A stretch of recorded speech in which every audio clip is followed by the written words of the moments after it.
بسم اللہ الرحمن الرحیم۔ ناظرین، حضرت حمزہ رضی اللہ تعالیٰ عنہ کی نماز جنازہ 70 مرتبہ کیوں پڑھائی گئی؟ حضرت حمزہ بن عبد المطلب رضی اللہ تعالیٰ عنہ کو کس نے شہید کیا اور آپ رضی اللہ تعالیٰ عنہ کا کلیجہ کس نے چبایا تھا؟ جب حضرت محمد صلی اللہ علیہ وآلہ وسلم نے حضرت حمزہ رضی اللہ تعالیٰ عنہ کی لاش دیکھی جو بری طرح مبارک اعضاء کو کاٹ کر مسخ کر دی گئی تھی تو کیا قسم کھائی تھی؟ حضرت حمزہ رضی اللہ تعالیٰ عنہ کی قبر کہاں واقع ہے؟ ناظرین، ان تمام سوالوں کے جوابات آج کی اس ویڈیو میں ہم دیکھیں گے۔ ناظرین، ماہ شوال سن 3 ہجری میں غزوہ احد پیش آیا۔ غزوہ احد میں مسلمانوں کے لشکر کی قیادت آپ صلی اللہ علیہ وآلہ وسلم فرما رہے تھے اور صحابہ کرام کی تعداد تقریباً 700 تھی اور کفار دشمن کی قیادت ابو سفیان کر رہے تھے۔ مشرکین کی تعداد تقریباً 3000 تھی۔ آپ صلی اللہ علیہ وآلہ وسلم نے ایک پہاڑی پر 50 تیر اندازوں کو یہ ذمہ داری سونپی کہ وہ وہاں سے ہرگز نہ ہٹے جب تک انہیں حکم نہ ملے۔ جنگ شروع ہوئی اور کفار کے بہادر جنگجو قتل ہوئے تو انہوں نے پسپائی اختیار کی اور بھاگ گئے۔ اس پہاڑی پر جو لوگ کھڑے تھے انہوں نے سمجھا کہ مسلمان جنگ جیت گئے۔ اس پہاڑی والوں نے سوائے 2-3 افراد کے اپنی جگہ چھوڑ دی۔ دشمن نے پہاڑی کو خالی دیکھا تو پہاڑی کے پیچھے سے گھڑ سوار دستوں کے ذریعے حملہ کر دیا، جبکہ پیدل فوج بھی واپس پلٹ آئی۔ یوں جنگ کا پانسا پلٹ گیا۔ میدان جنگ میں حضرت حمزہ رضی اللہ تعالیٰ عنہ جس جانب نکلتے دشمنوں کی صفیں الٹ دیتے۔ ارتاد بن شرحبیل کو قتل کرنے کے بعد صبا بن عبد العزى غبشانی ان کے سامنے آیا۔ یہ شخص بہت بہادر تھا اور ابو نیار کی کنیت سے معروف تھا۔ حضرت حمزہ رضی اللہ تعالیٰ عنہ نے اسے پکارا اور کہا، عوام انمار کے بیٹے، کہاں جاتے ہو؟ ادھر آؤ، ذرا 2 ہاتھ کر لیں۔ یہ سن کر وہ بھی ہنکارتا ہوا آپ کی جانب بڑھا۔ دونوں بہادر بھی تھے اور جنگ کے رموز و اسرار سے واقف بھی، چنانچہ دونوں ایک دوسرے پر حملہ آور ہوئے۔ حضرت حمزہ رضی اللہ تعالیٰ عنہ نے ایسا کاری وار کیا کہ ابو نیار ڈھیر ہو گیا۔ ناظرین، جنگ بدر میں حضرت حمزہ رضی اللہ تعالیٰ عنہ کے ہاتھوں قریش کے معزز گھرانوں کے بہت سے ذی وقار سردار موت کے گھاٹ اتر گئے۔ مکہ سے چلتے ہوئے جبیر بن مطعم نے اپنے حبشی غلام وحشی بن حرب سے مخاطب ہو کر کہا، اگر تم جنگ میں حمزہ بن عبد المطلب کو قتل کر دو تو تمہیں آزاد کر دیا جائے گا۔ جبیر بن مطعم کا چچا تیمہ بن عدی جنگ بدر میں حضرت حمزہ رضی اللہ تعالیٰ عنہ کے ہاتھوں قتل ہوا تھا۔ وحشی کو اس کے آقا کے علاوہ قریش کے بہت سے دیگر سرداروں نے بھی انعام کا لالچ دیا تھا۔ خاص طور پر سالار لشکر ابو سفیان کی بیوی ہندہ بن عتبہ نے وحشی کو یہ کارنامہ سر انجام دینے کی ترغیب دلائی تھی۔ مکہ سے چلنے کے وقت سے لے کر حضرت حمزہ رضی اللہ تعالیٰ عنہ کی شہادت تک جب بھی ہندہ کو وحشی نظر آتا تو اس سے کہتی، اے وحشی، تو ہمارا سینہ ٹھنڈا کر، ہم تیرا دل خوش کر دیں گے۔ وحشی حضرت حمزہ رضی اللہ تعالیٰ عنہ کے مقابلے پر آنے کی جرات نہیں کر سکتا تھا، مگر اس کے پاس ایسا فن تھا جس پر اعتماد کرتے ہوئے اس نے حضرت حمزہ رضی اللہ تعالیٰ عنہ کو قتل کرنے کی حامی بھر لی۔ وہ دور سے نشانہ باندھ کر اس مہارت سے نیزہ یا خنجر پھینکتا تھا کہ اس کا نشانہ کم ہی خطا ہوتا تھا۔ حضرت حمزہ رضی اللہ تعالیٰ عنہ ذرا نہیں پہنتے تھے۔ صبا بن عبد العزیٰ کو قتل کرنے کے بعد ان کا پاؤں پھسلا اور وہ گر گئے۔ اٹھنے لگے تو پتھر کی اوٹ سے وحشی نے نیزہ پھینکا جو ان کی ناف کے نیچے لگا اور جسم سے پار ہو گیا۔ انہوں نے اپنے قاتل کو دیکھ لیا۔ زخم کھا کر وہ لڑکھڑائے اور پھر گر پڑے۔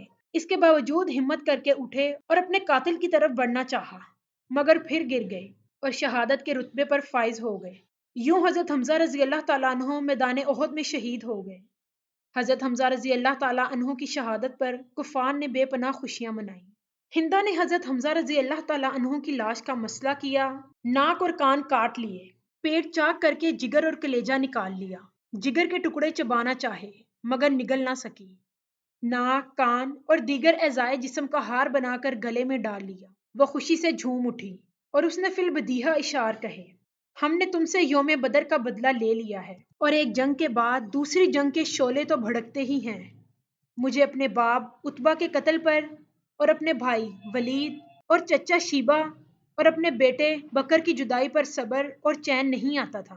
آج میرا دل مطمئن ہو گیا ہے اور میں نے اپنی مانی ہوئی نظر پوری کر لی ہے۔ اے وحشی، تو نے میرے سینے کا غم دور کر دیا ہے، میرے دکھوں کا مداوا مہیا کر دیا ہے۔ وحشی کے احسان کا شکر ساری عمر کے لیے میرے اوپر واجب ہو گیا ہے، جو میں ہمیشہ ادا کرتی رہوں گی، یہاں تک کہ میری ہڈیاں قبر میں گل سڑ جائیں۔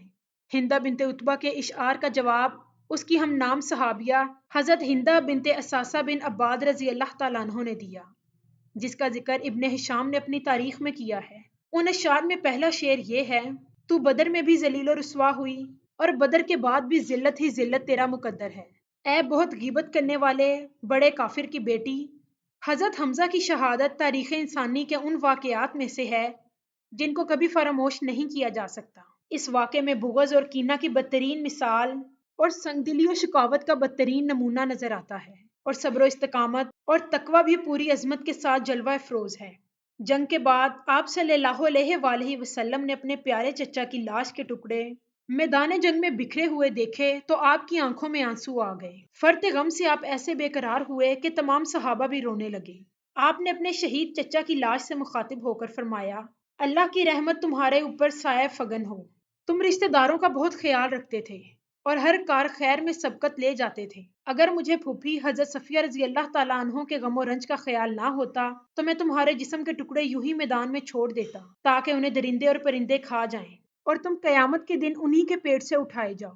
اللہ کی قسم میں تمہارے بدلے میں کفار کے 70 آدمیوں کا مسئلہ کروں گا۔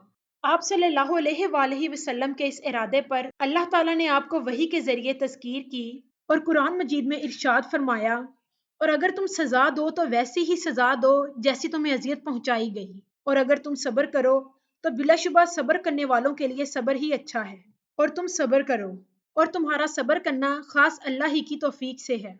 اللہ تعالیٰ کے اس حکم کے بعد آپ نے یہ ارادہ ترک کر دیا اور قسم کا کفارہ ادا کیا۔ نہ صرف یہ بلکہ آپ نے مسئلے سے سختی کے ساتھ منع فرما دیا اور حکم ہوا کہ مسئلہ یعنی لاش کے ٹکڑے کرنا ہرگز جائز نہیں۔ آپ صلی اللہ علیہ وآلہ وسلم کا دل سخت غمگین تھا۔ اس موقع پر اللہ تعالیٰ نے آپ کو صبر کی تلقین اور آپ کے زخموں پر مرہم بھی رکھا۔ آپ نے ارشاد فرمایا: مجھے صرف حضرت جبرائیل علیہ السلام نے خوشخبری سنائی ہے کہ حضرت حمزہ بن عبد المطلب کو 7 آسمانوں پر اور جنت الفردوس میں اسد اللہ و اسد الرسول لکھ دیا گیا ہے۔ حضرت حمزہ رضی اللہ تعالیٰ عنہ کی بہن حضرت صفیہ بنت عبد المطلب جنگ کی خبر سننے کے بعد مدینہ منورہ سے احد کی طرف روانہ ہوئی۔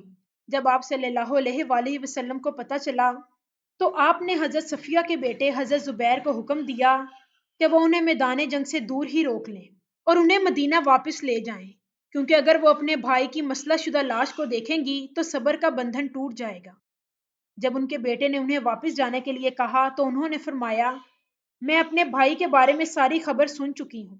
میں جانتی ہوں کہ یہ اللہ کی راہ میں دی گئی عظیم قربانی ہے۔ میں جاہلیت کے طور پر طریقوں سے متنفر ہوں۔ میں نہ بین کروں گی اور نہ گریبان پھاڑوں گی۔ چنانچہ آپ صلی اللہ علیہ وآلہ وسلم نے انہیں میدان جنگ میں آنے کی اجازت دے دی۔ جب عزیز بھائی کے جسم کے ٹکڑے بکھرے ہوئے دیکھے تو آنکھوں سے آنسو جاری ہو گئے، مگر زبان سے انا للہ و انا الیہ راجعون کے الفاظ ہی بار بار نکلے۔ پھر اللہ تعالیٰ سے التجا کی: اے اللہ، یہ قربانی تیری راہ میں دی گئی ہے، تو اسے قبول فرما لے۔ اس کے بعد حضرت صفیہ رضی اللہ تعالیٰ عنہ آپ صلی اللہ علیہ وآلہ وسلم کے حکم سے واپس مدینہ چلی گئیں۔ حضرت حمزہ رضی اللہ تعالیٰ عنہ کے جسم کے ٹکڑوں کو جمع کیا گیا اور کفن پہنا کر جنازے کے لیے صفوں کے سامنے رکھ دیا گیا۔ حضرت صفیہ رضی اللہ تعالیٰ عنہ نے جاتے ہوئے اپنے بیٹے زبیر کو 2 چادریں دیں اور فرمایا: اپنے ماموں کو ان میں دفنا دینا۔ حضرت زبیر نے دیکھا کہ ایک انصاری صحابی شہید ہو گئے تھے جن کے جسم پر معمولی کپڑے تھے۔ انہوں نے ایک چادر میں اپنے ماموں کو کفن دیا اور دوسری چادر سے انصاری صحابہ کو کفن پہنا دیا۔ ایک روایت کے مطابق سب شہداء کا جنازہ ایک ساتھ ہی پڑھا گیا، جبکہ ایک دوسری روایت میں بیان کیا گیا ہے کہ آپ صلی اللہ علیہ وآلہ وسلم نے سب سے پہلے حضرت حمزہ کا جنازہ پڑھایا، پھر ہر شہید کو باری باری لایا جاتا اور حضرت حمزہ رضی اللہ تعالیٰ عنہ کے سامنے رکھ دیا جاتا۔ ہر ایک کی نماز جنازہ حضور صلی اللہ علیہ وآلہ وسلم کی اقتداء میں پڑھی جاتی۔ اسی طرح حضرت حمزہ رضی اللہ تعالیٰ عنہ کا جنازہ 70 مرتبہ پڑھایا گیا۔